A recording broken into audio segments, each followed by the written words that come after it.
Hello everyone, welcome to course craft tech it you.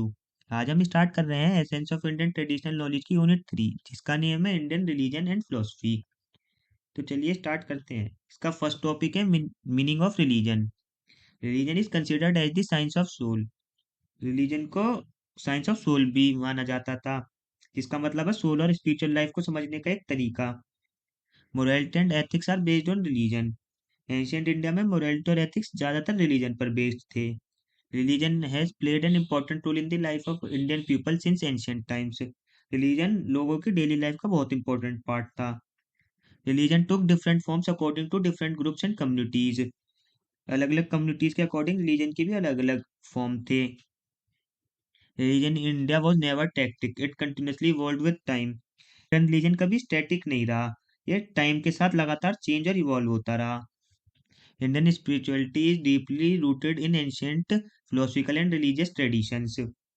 Indian spirituality ancient philosophical and religious tradition पर based थी। Philosophy developed in India as an effort to understand the mystery of life and existence. Ancient India में philosophy और religion एक दूसरे से closely connected थे। Philosophy का काम था लाइफ और एग्जिस्टेंस की मिस्ट्रीज को समझना। Philosophy gave a correct view of reality while religion showed the right way of life. Religion का काम था लोगों को सही तरीके से जीने सिखाना। सिंपल वर्ड में क्या होता है, फिलोसफी थ्योरेटिकल पार्ट था और रिलीजन प्रैक्टिकल फॉर्म था। Religious practice of Harappan civilization. The Harappan civilization developed around 300 BC and declined by about 700 BC। Harappan civilization लगभग 3000 BC में डेवलप हुई और 1700 BC के आसपास डिक्लाइन हो गई। Logical evidence shows that the religion played an important role in Harappan society. Archaeological evidence से पता चलता है कि हड़प्पन सोसाइटी में रिलीजन बहुत इंपॉर्टेंट था। The worship of mother goddess was an important feature of Harappan religion, symbolizing fertility and nature। Harappan religion का सबसे इंपॉर्टेंट फीचर था मदर गॉडेस की वर्शिप। मदर गॉडेस को फर्टिलिटी और नेचर का सिंबल माना जाता था। Many शील्स shows a female figure which is believed to represent the mother goddess और नेचर गॉडेस। बहुत सी चीजों पर फीमेल फिगर मिलती है जो नेचर की गॉडेस को रिप्रेजेंट करता है। A three-faced male figure seated in a yogic posture is found on seals, which is often identified as Proto-Shiva और पशुपति। हड़प्पन सील्स पर एक थ्री फेज मेल फिगर भी देखने को मिलता है जो योगिक पोस्चर में बैठा होता है। स्कॉलर इसे फोटोशिवा या पशुपति से रिलेट करते हैं। The Harappan also worship trees, animals and natural object showing there close connection with nature. Harappan लोग नेचर से काफी क्लोज थे, वो वर्शिप करते थे ट्रीज की, एनिमल्स की और नेचुरल ऑब्जेक्ट्स की। Animal worship was common as animal like bull, elephant and tigers appear on seals। Harappan seals पर काफी एनिमल देखने को मिलते थे जैसे कि बुल्स, एलिफेंट और टाइगर्स। इससे पता चलता है कि एनिमल वर्शिप भी वहाँ कॉमन थी। This is evidence that Harappan practice symbolize worship including the worship of linga and योनि।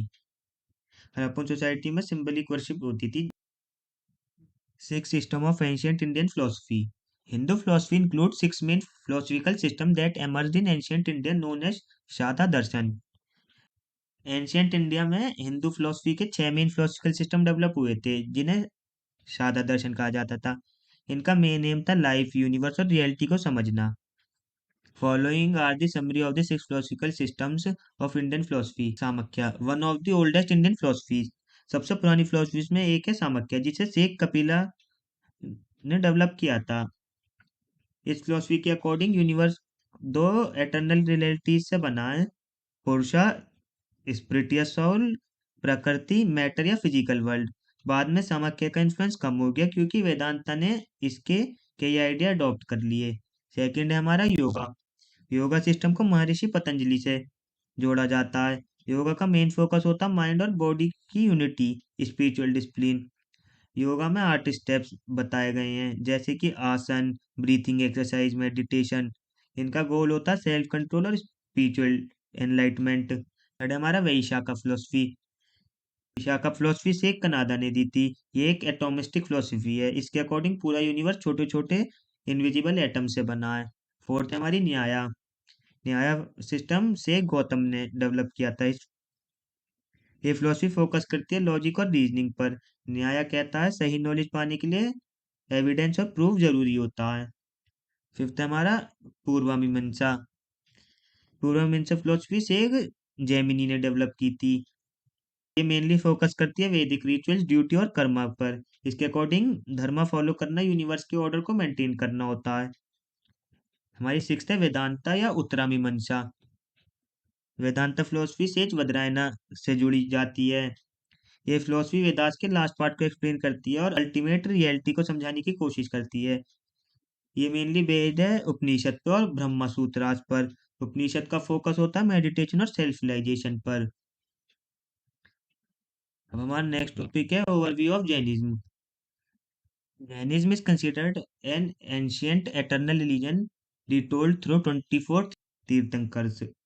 जैनिज्म को एक बहुत एंशियंट और एटर्नल रिलीजन माना जाता है। इस रिलीजन की टीचिंग 24 तीर्थंकर्स के थ्रू लोगों तक पहुंचाई जाती है। Rishabha Deva was the first tirthankar and Prasannavanta was the 23rd and Vardhaman Mahavira was the 24th। Lord Mahavira reinterpreted and strengthened Jain philosophy and practices. Mahavira ने जैन फिलोसफी को दोबारा स्ट्रॉन्ग बनाया और उसे लोगों तक फैलाया। Mahavira revive the principle of non violence as central to Jain philosophy. Mahavira ने जैनिज्म में अहिंसा नॉन वायलेंस को सबसे सेंट्रल प्रिंसिपल बनाया। He propagated his teaching in Ardhamagadha common language of the time. उन्होंने अपनी टीचिंग अर्धमगधा लैंग्वेज में दी ताकि कॉमन लोग उन्हें समझ सके। जैनिज्म के फॉलोअर्स को जैन कहा जाता है जो तीर्थंकर्स की टीचिंग फॉलो करते हैं। Jainism observe 5 main principle known as vratas. Jainism 5 main principles follow करते हैं जिन्हें वर्तास कहा जाता है। ये प्रिंसिपल्स डिसिप्लिन और स्पिरिचुअल ग्रोथ के लिए इंपॉर्टेंट होते हैं। Basic principle of Jainism. Negation of Vedas, Vedic ritual, sacrifices and concept of God. Jainism Vedas, sacrifices और रिचुअल प्रैक्टिसेस को एक्सेप्ट नहीं करता। ये गॉड के कंसेप्ट को भी ट्रेडिशनल सेंस में फॉलो नहीं करता। To achieve moksha one should control his own senses instead of depending on the favour of God.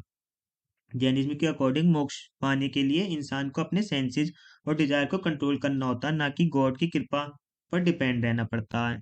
Universe is created due to jiva which is immortal. Jain philosophy के अकॉर्डिंग यूनिवर्स का base है jiva. Jiva immortal होता है और हर लिविंग बीइंग में present होता है। To achieve moksha jiva should be free from action. Moksha तब मिलता है जब सोल एक्शन और कर्मा के बंधन से फ्री हो जाता है। Belief in equality. यानी सभी लिविंग बीइंग की इक्वलिटी पर बिलीव करता है और हर जीव को रिस्पेक्ट देने की बात करता है। तो हमारा नेक्स्ट टॉपिक जैन वर्ताज। महाव्रता। महाव्रता में बहुत स्ट्रिक्ट रूल होते हैं जो जैन मॉन्क्स फॉलो करते हैं। इसका फर्स्ट पार्ट है अहिंसा। अहिंसा का मतलब होता है किसी भी लिविंग बीइंग को फिजिकली, वर्बली और मेंटली किसी तरह से हर्ट ना करना। ये जैनिज्म का सबसे इंपॉर्टेंट प्रिंसिपल है। सेकंड होता है सत्य। सत्य का मतलब होता है हमेशा सच बोलना और ऐसा एनवायरनमेंट क्रिएट करना जहाँ दूसरे लोग भी सच बोल सकें। तीसरा होता है असत्य, मीन्स नॉन स्टीलिंग। इसका मतलब होता है वो चीज कभी ना लेना जो हमारी नहीं है या बिना परमिशन किसी चीज का यूज करना। चौथा हमारा नॉन पोजेशन। इस प्रिंसिपल के अकॉर्डिंग इंसान को सिर्फ उतनी ही चीज रखनी चाहिए जितनी की जरूरत हो। पांचवा हमारा ब्रह्मचार्य है। इसका मतलब होता है सेक्सुअल रिलेशन से दूर रहना और माइंड और बॉडी पर कंट्रोल करना। बी है हमारा अनुव्रता। हर नॉर्मल इंसान महाव्रता जैसे स्ट्रिक्ट रूल फॉलो नहीं कर सकता, इसलिए जैनिज्म में उन्हीं प्रिंसिपल का सॉफ्ट और लिमिटेड वर्जन दिया गया है जिसे अनुव्रता कहा जाता है। ये मेनली कॉमन फॉलोअर्स और हाउस होल्डर के लिए होता है। सी है गुणाव्रता। गुणव्रता यानी लोगों के लिए डिसिप्लिन रूल। जैनिज्म में लायमन यानी कुछ एक्स्ट्रा वोज दिए गए हैं जिसे गुणाव्रता कहा जाता है। इसका मेन पर्पज होता है पेशेंस, सेक्रीफाइस, डिसिप्लिन डेवलप करना। इसका फर्स्ट पार्ट होता है डिग्रता। डिग्रता मतलब होता है ट्रैवल करते वक्त अपनी डायरेक्शन और बाउंड्री लिमिट करना और उस लिमिट को फॉलो करना। कालव्रता। कालव्रता के अकॉर्डिंग ट्रैवल या काम करते वक्त अपनी टाइम लिमिट फिक्स करनी चाहिए और उस लिमिट को मेंटेन करना चाहिए। थर्ड होता है हमारा अनर्थ, दंडवत। इसका मतलब होता है अपने ऑक्यूपेशन या काम करते वक्त उसके रूल्स और वैल्यूज की रेस्पेक्ट करना। डी है हमारा शिक्षाव्रता। शिक्षाव्रता का पर्पज होता है वर्ल्डली प्रेजर से डिटैचमेंट या मेंटल और सोशल हेल्थ इंप्रूव करना। इसका फर्स्ट पार्ट है सम्यक का मतलब होता है एक जगह शांत बैठकर मेडिटेशन और सेल्फ रिफ्लेक्शन करना। सेकंड है हमारा पुरुषोत्तम। इस प्रिंसिपल के अकॉर्डिंग हर फोर्टनाइट के कुछ स्पेसिफिक दिन जैसे पंचमी, अष्टमी और चतुर्दशी पर फास्ट करना चाहिए। थर्ड है हमारा भोगोपभोगा परिमाना। इसका मतलब होता है डेली लाइफ में फूड और प्लेजर्स की लिमिट डिसाइड करना और उस लिमिट को फॉलो करना। फोर्थ होता है हमारा अतिथि संभवी भाग। इस प्रिंसिपल के अकॉर्डिंग अपने कुक्ड फूड का कुछ पार्ट ट्रूथफुल या वर्दी गेस्ट को देना चाहिए। अब नेक्स्ट टॉपिक हमारा आदि शंकराचार्य। आदि शंकराचार्य ने आदिवत्ता वेदांता फिलोसफी को स्ट्रॉन्ग और पॉपुलर बनाया। उन्होंने हिंदुइज्म के अलग अलग फिलोसफिकल थॉट्स को यूनिफाई करने के लिए काम किया। उनके इंपॉर्टेंट रिलीजन टेक्स्ट पर कमेंट्रीज लिखी गई जैसे कि उपनिषद, ब्रह्मा सूत्रास, भगवत गीता। अधिवक्ता वेदांता का मीनिंग होता है नॉन ड्यूलिज्म, यानी पूरे यूनिवर्स में सिर्फ एक अल्टीमेट रियलिटी होती है। इस फिलोसफी के अकॉर्डिंग इंडिविजुअल सोल और यूनिवर्सल सोल एक ही है। इस फिलोसफी में माना जाता है कि जो दुनिया और इंडिविजुअल सेल्फ हमें दिखते हैं वो अक्सर इग्नोरेंस और इल्यूजन, जिसे माया कहा जाता है, उससे जुड़े होते हैं। आदिवत्ता फिलोसफी के अकॉर्डिंग ब्राह्मण हमेशा एग्जिस्ट करता है, कभी चेंज नहीं होता, सबसे हाईएस्ट ट्रूथ है और हर लिविंग बीइंग का एसेंस है। इसका मतलब यह है कि पूरा यूनिवर्स एक ही अनलिमिटेड रियलिटी का पार्ट है। आदि शंकराचार्य ने अधिवत्ता फिलोसफी को पूरे इंडिया में स्प्रेड किया। उन्होंने लोगों को स्पिरिचुअल लाइफ और नॉलेज की तरफ गाइड किया। आदि शंकराचार्य ने मोनास्टिक लाइफ यानी संन्यास ट्रेडिशन को भी स्ट्रॉन्ग बनाया।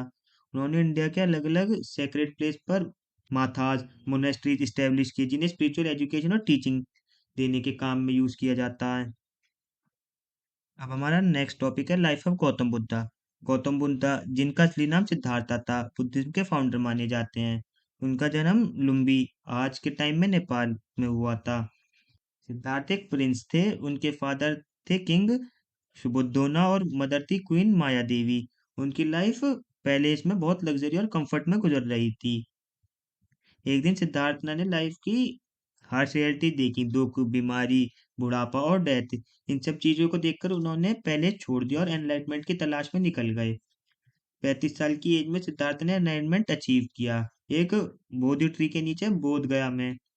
इसके बाद उन्हें बुद्धा कहा गया, जिसका मतलब होता था एनलाइटेड वन। बुद्धा ने लोगों को सिखाया नॉलेज का पाथ, मोरल कंडक्ट, मेडिटेशन। उनका मेन गोल था लोगों को सफरिंग से मुक्त करना। Buddhist scripture. बुद्धिस्ट की टीचिंग 3 मेन बुक में लिखी गई थी जिन्हें त्रिपिटका कहा जाता है, यानी 3 बास्केट। सूता पिताका, इसमें बुद्धा के सरमन्स और टीचिंग डायलॉग फॉर्म में मिलते हैं। विनया पिताका, इसमें मॉन्क्स और नन्स के लिए रूल्स और डिसिप्लिन दिए गए हैं। और थर्ड है अभिधामा पिताका, इसमें इसमें बुद्धिज्म की डीप फिलोसफिकल टीचिंग मिलती है। हमारा नेक्स्ट टॉपिक है cause of decline in Buddhism. Time के साथ बुद्धिज्म का इन्फ्लुएंस कम होने लगा। इसके कुछ मेन रीजन थे: shift in royal support, king और रूलर धीरे धीरे हिंदुइज्म और वैदिक रिलीजन को सपोर्ट करने लगे। Rise of rituals in Vedic religion. वैदिक रिलीजन में रिचुअल्स, आइडल वर्शिप और पिलग्रिमेज का इंपॉर्टेंस बढ़ा। इंटरनल डिस्प्यूट्स, बुद्धिस्ट कम्युनिटी के अंदर डिफरेंस और कॉन्फ्लिक्ट्स बढ़ने लगे, जिससे यूनिटी वीक हो गई। फॉरेन इन्वेजन जैसे ह्यून्स के अटैक्स ने बुद्धिस्ट मोनास्ट्री और इंस्टीट्यूशन को डिस्ट्रॉय कर दिया। हमारा नेक्स्ट टॉपिक है Vedic religion and rituals. The Vedic religion began as a tradition involving priest performing sacrifice to many deities. Religion ancient India का सबसे पुराना रिलीजियस सिस्टम माना जाता है। इस रिलीजन की शुरुआत प्रीस्ट के द्वारा किए जाने वाले सेक्रीफाइस और रिचुअल से हुई। Sacrifices involving specialized priests were the main religious practice, often involving the ritual slaughter of animals. वैदिक रिलीजन में सबसे इम्पोर्टेंट प्रैक्टिस थी यज्ञ या सेक्रीफाइसेस। इन यज्ञास को स्पेशलाइज्ड प्रीस्ट परफॉर्म करते थे और कई बार एनिमल सेक्रीफाइस भी किया जाता था। These sacrifices were offered as act of hospitality to please the god and obtain material reward both in life and after life. ये सेक्रीफाइस गॉड को खुश करने के लिए किए जाते थे ताकि लोगों को इस लाइफ में प्रॉस्पेरिटी मिल सके और आफ्टर लाइफ में रिवॉर्ड मिल सके। The Vedic religion emphasized the inner self and aimed at understanding the mystery of existence and the universe. वैदिक रिलीजन सिर्फ रिचुअल्स तक लिमिटेड नहीं था, इसमें लोगों को इनर सेल्फ, एग्जिस्टेंस का मीनिंग को समझाने की कोशिश की गई है। There were two part in Vedic philosophy. वैदिक फिलोसफी के दो पार्ट थे। परिवर्तन लक्षण focused on action duties and prosperity in the worldly life. परिवर्तन लक्षण का फोकस होता है एक्शंस और ड्यूटीज पर, वर्ल्डली लाइफ में सक्सेस और प्रॉस्पेरिटी पर। बी है हमारा निवृत्ति लक्षण, focused on renunciation and permanent freedom from worldly suffering. निवृत्ति लक्षणा का फोकस होता है रेन्यूकेशन या स्पिरिचुअल फ्रीडम पर। इसका गोल होता है वर्ल्डली सफरिंग से परमानेंट मुक्ति पाना। The Vedas mention various deities belonging to three main realms, terrestrial, aerial and celestial. Vedas में अलग अलग रेलिम्स के गॉड को मेंशन किया जाता है, जैसे कि टेरेस्ट्रियल अर्थ से रिलेटेड, एरियल स्काई एटमॉस्फेयर से रिलेटेड, सेलेस्टियल हेवन से related. Rituals in Vedic religion used hymns, mantras and sacrificial formulas Brahmanas. Vedic rituals में मंत्रास यानी हाइम्स का यूज किया जाता है और ब्राह्मण्स सैक्रिफाइस फॉर्मूलाज भी फॉलो किए जाते हैं। Vedic ritual are broadly divided into two types. Public rites. These rites are performed by the specialized priest and involve large sacrifices for the community. ये बड़े और कम्युनिटी लेवल के रिचुअल होते हैं, इनमें स्पेशलाइज्ड प्रीस्ट परफॉर्म करते हैं और लार्ज सेक्रीफाइस किए जाते हैं। Domestic rights. These are simpler family-based rituals performed at home by the head of the household or a family priest. ये सिंपल रिचुअल होते हैं जो घर पर परफॉर्म किए जाते हैं, इन्हें जनरली फैमिली का हेड या फैमिली प्रिस्ट करता है। हमारा नेक्स्ट टॉपिक है Bhakti movement. The Bhakti movement developed in South India between the 7th and the 12th century. Bhakti movement India का एक बहुत इंपॉर्टेंट रिलीजियस और सोशल मूवमेंट था जो मेनली 7th से 12th सेंचुरी के बीच साउथ इंडिया में डेवलप्ड हुआ था। It emphasized devotion to God rather than ritual and sacrifices। भक्ति मूवमेंट में मेन फोकस था गॉड के प्रति डिवोशन, भक्ति, ना कि रिचुअल और सेक्रीफाइसेस पर। भक्ति Sen believed in a loving relationship between the devotee and the God. भक्ति सेन का मानना था कि गॉड और डिवोटी के बीच लव और पर्सनल कनेक्शन होना चाहिए। Saints compose devotional songs and poems in local languages to reach common people. Saints ने डिवोशनल सॉन्ग और पोएम लोकल लैंग्वेज में लिखे ताकि कॉमन लोग इजीली समझ सकें। The movement promoted equality, opposite caste discrimination and reject rigid religious practices. Bhakti movement ने promote किया इक्वेलिटी, कास्ट डिस्क्रिमिनेशन का अपोजिशन, रिजिड रिलीजियस प्रैक्टिसेस का rejection. Role of Kabir in Bhakti movement. Kabir का क्या रोल था भक्ति मूवमेंट में? Kabir believed that the path to God was through personal devotion. Kabir का मानना था गॉड तक पहुंचने का बेस्ट तरीका personal devotion. He believed in one God and said God is known by many names like Rama, Hari, Allah and Khuda. उनका कहना था कि गॉड एक ही है जिसे लोग अलग अलग नाम से बुलाते हैं, जैसे कि Rama, Hari, Allah and Khuda. Kabir strongly oppose ritualism, idol worship and blind faith in religion. Kabir ने स्ट्रांगली अपोज किया रिचुअलिज्म को, आइडल वर्शिप को और ब्लाइंड फेथ को। His teaching are preserved in his dohas written in simple language for common people। Kabir की teaching उनके दुआज में मिलती है, उन्होंने सिंपल लैंग्वेज यूज की ताकि कॉमन लोग भी उन दुआज को समझ सकें। Kabir preached unity of Hinduism and Muslim faith and emphasized simplicity, truth and moral living। Kabir ने हिंदू मुस्लिम रिलीजन्स के बीच यूनिटी का मैसेज दिया, उन्होंने लोगों को सिखाया सिंपल लाइफ जीना, ट्रूथ को फॉलो करना और मोरल वैल्यूज को मेंटेन करना। हमारा नेक्स्ट टॉपिक है role of Guru Nanak in Bhakti movement. Guru Nanak was born at Talwandi, now Nankana Sahib. Guru Nanak भक्ति मूवमेंट के बहुत इंपॉर्टेंट स्पिरिचुअल लीडर थे। उनका जन्म 1469 में नानका साहिब में हुआ था, उसे तलवंडी भी कहा जाता था। From an early age he show a deep inclination toward spiritual life and compassion for the poor and needy. बचपन से ही गुरु नानक का नेचर स्पिरिचुअल और कंपैशनेट था, उन्हें गरीब और नीडी लोगों की हेल्प करना बहुत पसंद था। He thought that the devotion to one God is the true path to salvation। Guru Nanak का मानना था कि सेलिवेशन का असली पाथ है एक ही गॉड की भक्ति। Guru Nanak strongly oppose social evil, corruption and rigid religious practices. Oppose किया सोशल इविल्स को, करप्शन को, रिजिड रिलीजियस प्रैक्टिसेस को। He preach equalities of all human beings and work for social harmony. Guru Nanak ने प्रीच किया सभी ह्यूमंस की इक्वालिटी, सोशल हार्मनी और unity और ब्रदरहुड को। The Sufi movement. The Sufis were mystics who were deeply distributed by the moral and religious decline in society. Sufi movement भी India का एक इम्पोर्टेंट स्पिरिचुअल मूवमेंट था। Sufis mystics थे जो society में मॉरल और रिलीजन डिक्लाइन से काफी डिस्ट्रीब्यूटेड थे। They oppose formal worship, ritualism, rigidity and religious fanaticism.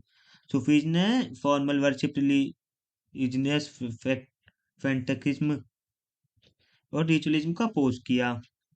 Sufis emphasized love to God, tolerance and service of humanity. Sufis ने गॉड से लव, टॉलरेंस और ह्यूमैनिटी की सर्विस को एम्फेसाइज किया। They believed in meditation and inner purification to attain spiritual satisfaction. Sufis believe करते थे कि meditation और इनर प्यूरिफिकेशन के थ्रू स्पिरिचुअल सेटिस्फेक्शन मिल सकता है। Like the Bhakti saint, the Sufis interpreted religion as the love to God and love for all human being. Bhakti saint की तरह सूफीज भी रिलीजन को गॉड के लव और ह्यूमैनिटी के लव के रूप में समझते थे। The Sufis rejected the shows of wealth and power in religious life. Sufi संत ने वेल्थ और पावर के शो को रिजेक्ट कर दिया था। Sufi saints live simple life and preach peace, brotherhood and harmony. Sufi संत प्रीच और हार्मनी का मैसेज देते थे और सिंपल लाइफ जीते थे। The Sufis were organized into different orders, each headed by a peer or sheikh, and their disciples lived in khanqahs. Sufis अलग अलग ग्रुप में ऑर्गेनाइज थे जिन्हें सिलसिला कहा जाता था।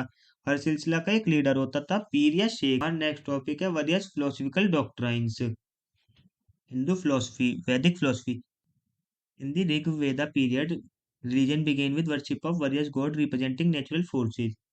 अर्ली वैदिक पीरियड स्पेशली ऋग्वेदा के टाइम पर लोग नेचर से जुड़े गॉड्स की वर्शिप करते थे, जैसे कि rain, fire, sun, wind. After the Vedic period deeper concept about the nature of atman and Brahman developed. बाद में वैदिक पीरियड के बाद लोगों का डीपर स्पिरिचुअल कंसेप्ट डेवलप हुए, जैसे कि आत्मन इंडिविजुअल सोल और ब्राह्मण universal cosmic power. These early Vedic ideas later led to what are called Shata Darshana, giving rise to six logical schools. इन आइडियाज ने आगे चलकर शाता दर्शन यानी six schools of Indian philosophy को जन्म दिया। Chakrava philosophy, it is the materialistic philosophy that believed solely in the world. Chakrava एक materialistic philosophy है। Chakrava held that there is no final truth, no soul and no after life. इस philosophy के according सिर्फ ये physical world की reality है, कोई soul या आफ्टर लाइफ नहीं होती। लाइफ का मेन गोल प्लेजर और हैप्पीनेस है। It is believe that the main goal of the life is to seek pleasure. चक्रावा rejected religious belief such as god and an after life. चक्रावा philosophy god और religious belief को भी reject करती है। Jain philosophy, the core of Jainism is the principle of non violence. Jain philosophy का main base है non violence. It teaches Anekantavada, meaning every truth has multiple aspects. यानी हमें एक बहुत इंपॉर्टेंट कंसेप्ट सिखाता है अनेक अंतवादा, जिसका मतलब होता है ट्रूथ के मल्टीपल एस्पेक्ट हो सकते हैं। It did not believe in metaphysical concept like soul as final truth और after life. Jain philosophy self discipline और स्पिरिचुअल प्योरिटी पर फोकस करती थी। Buddhism philosophy, Buddha presented simple and practical teaching to attain mental peace and liberation from suffering. Buddhist philosophy Gautam Buddha की teaching पर based थी। बुद्धा ने लोगों को सिंपल और प्रैक्टिकल टीचिंग दी ताकि लोग मेंटल पीस पा सकें, सफरिंग से मुक्ति पा सकें। Buddha criticised ritualistic practices and blind faith in scriptures like the Vedas. Buddha ने अपोज किया ritualistic practice, blind faith in scriptures. उन्होंने प्रैक्टिकल नॉलेज और मेडिटेशन पर ज़्यादा इंपॉर्टेंस दिया। अब हमारा नेक्स्ट टॉपिक है important personality associated with religious and social reform movement of the 19th century. 19th century में इंडिया में काफी सोशल और रिलीजियस रिफॉर्म हुए। कई ग्रेट लीडर्स ने सोसाइटी को मॉडर्न और प्रोग्रेसिव बनाने का काम किया। First, Raja Ram Mohan Roy. Raja Ram Mohan Roy was a key figure in India awakening. He supported modern education, scientific thought and fought against social evils like sati and superstition. Raja Ram Mohan Roy को इंडिया की सोशल अवेकनिंग का पिनियोर माना जाता है। उन्होंने मॉडर्न एजुकेशन और साइंटिफिक थिंकिंग को सपोर्ट किया। उन्होंने सोशल इविल जैसे सती प्रथा और सुपरस्टिशन के खिलाफ स्ट्रगल किया। RG Bhatnagar and MG Ranade, Ram Krishna Gopal Bhatnagar और Mahadev Govind Ranade. They worked for social and religious reforms in Maharashtra. They promote inter-caste marriage, improved women without priest controls. ये दोनों रिफॉर्मर महाराष्ट्र में सोशल और रिलीजियस रिफॉर्म के लिए फेमस थे. उन्होंने इनर कास्ट मैरिज को प्रमोट किया, वुमेन की सोशल पोजीशन इंप्रूव करी, प्रिस्ट डोमिनेंस और ऑर्थोडॉक्स प्रैक्टिस को अपोज किया. Dayananda Saraswati, Swami Dayananda Saraswati founded the Arya Samaj, encouraged the interpretation of the Vedas, opposed untouchability and the caste system, and promoted education. Swami Dayanand Saraswati ने आर्य समाज की foundation की. उन्होंने वेदास की teaching को प्रमोट किया, अनटचेबिलिटी और कास्ट सिस्टम का अपोज किया और एजुकेशन और सोशल रिफॉर्म पर जोर दिया. Swami Vivekananda was a great humanistic and a disciple of Ramakrishna. He condemned religious bigotry and encouraged helping the poor. Swami Vivekananda एक ग्रेट स्पिरिचुअल लीडर्स और ह्यूमनिस्टिक थे. वो रामाकृष्णा के डिसिपल थे. उन्होंने रिलीजियस बिगोट्राई को अपोज किया, पुअर और नीडी लोगों की हेल्प करने का मैसेज दिया और यूथ को स्पिरिचुअल और सोशल सर्विस की तरफ इंस्पायर किया. Theosophical Society. Theosophical Society. The Theosophical Society, led by Annie Besant, promoted the study of ancient Indian religion philosophies and encouraged universal brotherhood. Theosophical society को Annie Besant ने India में popular किया. इस society में ancient Indian religion और philosophy की study को promote किया गया है. यूनिवर्सल ब्रदरहुड का कंसेप्ट भी स्प्रेड हुआ. इंडियन कल्चर और ट्रेडिशन को रिवाइव करने में help milli. Sayyid Ahmad Khan worked for reforms among Muslims. He promoted modern education, denounced polygamy and the Parda system, and spoke against religious intolerance and ignorance. Syed Ahmad Khan ने Muslim society में reform लाने का काम किया. उन्होंने modern education को promote किया, polygamy और पर्दा सिस्टम को अपोज किया, रिलीजियस इंटॉलरेंस और इग्नोरेंस के खिलाफ आवाज उठाई. इसी के साथ हमारी यूनिट 3 यहाँ खत्म होती है. अगर आपको वीडियो अच्छी लगी हो तो वीडियो को लाइक कीजिए, चैनल को सब्सक्राइब कीजिए, वीडियो को अपने दोस्तों के साथ शेयर कीजिए. चलिए फिर मिलते हैं नेक्स्ट वीडियो में.